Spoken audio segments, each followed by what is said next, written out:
nagkasa ng operasyon sa Marilao, Bulacan ang DOTR SAIC. Ilang motorista nasita. Si Gab Villegas sa detalye live. Rise and shine, Gab.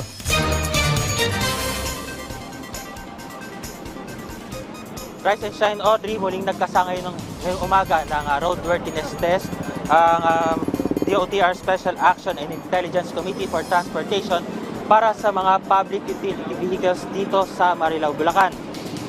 Ilang minuto pa lang ang lumipas mula ng simula ng mga tauhan ng DOTR SAIC ang operasyon. Aabot na sa 16 na mga sasakyan ang nasita nila dahil sa iba't ibang violation. 6 na jeep, 12 motorsiklo at isang bus ang nahuli dahil hindi ito pumasa sa kanilang roadworthiness test.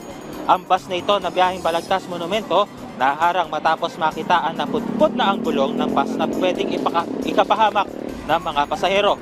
Ang driver naman ng bus napag-alaman na nahuli na noong nakaraang Pebrero dahil sa mga depektibong parte ng bus na kanya minamaneho. Ang jeepney driver na ito nahuli naman dahil walang ORCR ang minamaneho nito sa sasakyan. Babala ng ahensya, hindi nila titigilan ang mga ito lalo pat may mga sakay itong pasahero. Ayon sa DOTR SAIC, mas paigtingin pa nila ang monitoring o pagbabantay sa kahabaan ng dito sa MacArthur Highway dito sa Marilao, Bulacan ng mga public utility vehicles na makikitaan nila ng violation.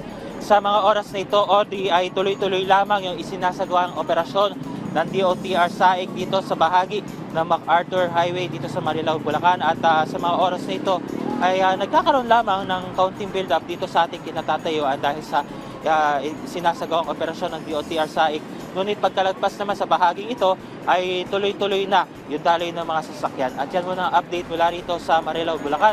Balik siya, Audrey. Maraming salamat, Gab Villegas.